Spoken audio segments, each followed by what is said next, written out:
Alright guys, it's currently 8:33. It's currently 8:33 in the morning, and we're about to head to Chris's meet.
Got him!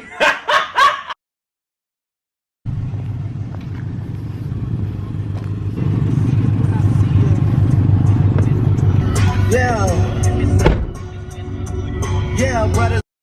I'm not really used to the GoPro. I just kind of mounted it. Thought I'd just take this time to just talk to you guys, I guess. But pretty much in today's video, I'm heading to a spot right now to go ahead and film how much I spent on my car so far. But I mounted this GoPro for a reason, and now I'm kind of just starting to forget why I mounted it. We just had to think.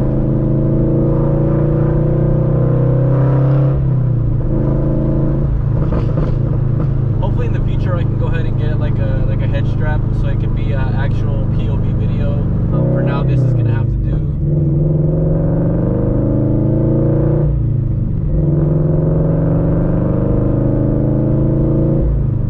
Yesterday, I actually didn't record as much as I wanted to. In times like that, I'd much rather just enjoy the moment. Overall, yesterday was such a good turnout. I did get some clips, not so much when we were at the spots, but it was more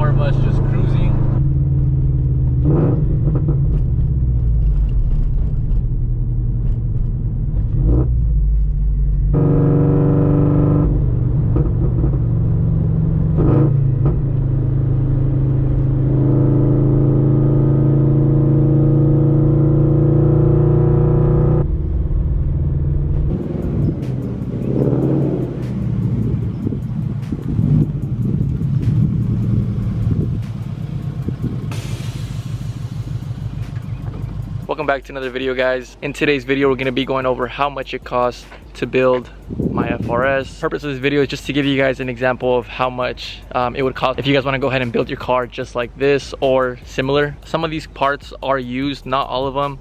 Most of them are brand new, but just putting that out there because if you guys did want to buy some of these parts, it will vary for you guys. Maybe towards the end, I'll go ahead and add all my previous parts and then just add that up separately. But let's just go ahead and get started with this video. All right, guys, I actually also have a list on my phone. It's kind of all over the place, so sorry about that. Right off the bat, we do have our taillights, but these were actually traded for my Valenti sequentials. Those came out to be $440.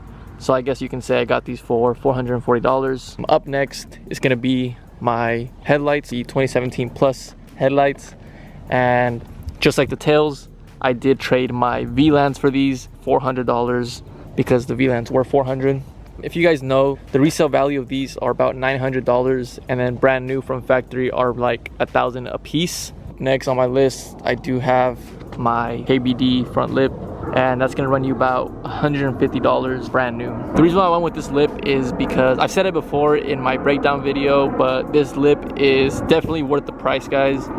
It does not break. You can scratch it as much as you want, scrape it as much as you want. Next on my list is my garnishes. These are the Rec Speed garnishes. These did cost me $250. These were on the pricier side, but then again, it is carbon fiber. Next, as you guys can see, we do have tint all around.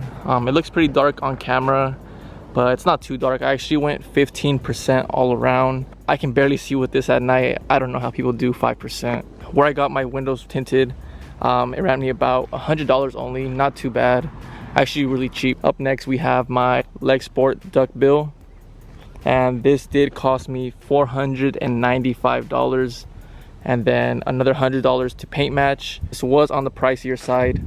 You could get a rep one for a lot cheaper, but I've mentioned before that I highly recommend you guys just go ahead and buy authentic pieces or higher quality pieces, because if not, it just won't fit right. Altogether with paint, that was about $595, almost $600. Next we have my roof visor that I actually recently installed. This did cost me $95. It definitely adds a nice touch to the rear. Up next we have my authentic Rocket Bunny V1 kit. This is the updated version, one piece, $1,000 brand new. This is why I come to say, guys, do not cheap out on your parts. You could easily get a authentic wide body kit for your car for only $1,000, just the fenders. I know you can go ahead and buy a plastic one for $300, this and that, but to be honest, $1,000 is not bad for a real kit. And on top of that, you're not struggling on having really bad fitment on your car. Up next on my list is my Rocket Bunny V2 side skirts that will be going on my car very soon, guys. I know they're not on here yet. It's a big chunk of money that I thought I have to add into this video. Rocket Bunny V2 side skirts, also authentic, $900 right there. Really pricey, but they look very good. Up next on the list is gonna be Downstar hardware. I'm not sure if you guys can see that. It looks very purple because the sun faded them, but they were black. It came with bolts, rivets, and the beauty washers. They're definitely worth it because you could just remove your panels easily and put them back on securely, because you don't want your panels falling off. So yeah, $130 for those. Question I always get right here, my wheels. How much did it cost for my wheels? $4,200 for the whole set, brand new from work. I actually ordered them at Auto Fashion in Miramar, and I know for $4K I don't have them the cleanest, which is embarrassing. Yeah, guys, 4.2K for my set of wheels. Let me know what you guys think about that. Did you think they were more, less? Let me know. I did end up waiting 6 whole months, but in the end, they were definitely worth it. Up next that I added on the list is my tires. So these are Kaiser KR20s, and for the whole set, for the 4, these tires did cost me $600 for the whole set, which is not bad at all, to be honest, but you could definitely get cheaper ones. I chose these because I love the tread pattern, and I was also recommended by a few friends. Excuse that little hole right there. This is my black and gold Valenti 4th brake light, and this did cost me, I believe, about $220. I did buy this a while ago. Next I have my lug nuts right here. Just decided to add every little thing. I made sure not to miss these, but these are Muteki SR48 lug nuts, open and extended. These did cost me $80 brand new. As you guys saw recently, we did end up putting the JDM black interior in here, except for the trim right here. $200, which was pretty pricey for plastic, but it did make the biggest difference, and I actually love how it turned out in here. I do have my shift knob, about $85 on Amazon. It's weighted and it feels really good going through gears. All right guys, brand new day again, but here we are with the car again in a brand new spot. Pretty secluded. We're actually here by this, like, I want to say abandoned church. I think it's a church. But yeah, let's go ahead and finish where we left off. We did leave off on our exhaust components, so pretty much you guys can't see, but let me just explain to you guys real quick what I have going on. So for my headers, I am running a Borla V2 unequal length header on the car, and that did cost me $600 brand new. If I remember correctly, that was about, I want to say, a year and a half ago that I bought it. This one mod I do not regret at all. I know a lot of people go with Tomei and like JDL and stuff like that. Personally, I haven't heard too much of the JDL headers, but I've heard really good things about them. As for Borla, it gets a lot of hate just because it's more of a domestic brand and people just assume, you know, because it's not from Japan, it's not as good. But I have not had any problems with these headers, and I 100% recommend them. Everybody always asks me what my exhaust setup, and I guess I'll tell you guys right here again. Moving right along, we're going to be going from the header back. After my header, I do have my NVIDIA overpipe, and this did cost me $250 brand new. I remember I was not going to get this part, but then I couldn't get my stock overpipe off because it was like stuck to my front pipe, and then like I stripped all the bolts, so I had to get this overpipe. But can't complain because I might as well just get it over with now. Up next guys, we do have my front pipe, and that is my NVIDIA Catalyst front pipe. I actually did buy that one used up in Irvine for only $100. To be honest, I don't even think they're that expensive to begin with. So now we're at my cat bag. As you guys do know, I do have a Tomei ADR, and those are really pricey. Brand new, they do go for about $1,000, and I was lucky enough to get mine for $700. It was actually a trade plus cash on top. I did not regret it one bit, guys. It's such a nice sounding exhaust. It's definitely on the louder side, so if you really hate like that drone, that like ear piercing loud, that's what this is. But yeah, so in total, I guess you can say I ended up spending $700 on this exhaust, but brand new, like I said, is $1,000. Now I'll just go ahead and move on to my suspension. We do have my Airlift 3-piece suspension, full management, but only one compressor. So just like other parts, this may vary for you because you might go for dual compressor. I only went with one, and I did get this brand new, but I was actually lucky enough to get a discount from a friend. So the whole system, the whole management, $3,500. Yes, still really expensive, I know that, but without the discount it would have been well over $4,000. So you guys might end up paying just a little bit more unless you guys can find somebody who can hook it up for you guys just like I did. I'm not sure if you guys can see that, but I do have my Blocks lower control arms, rear lower control arms, the gold ones, as you guys can see. And I did buy these brand new for, I want to say $260. Yes, so $260 after taxes.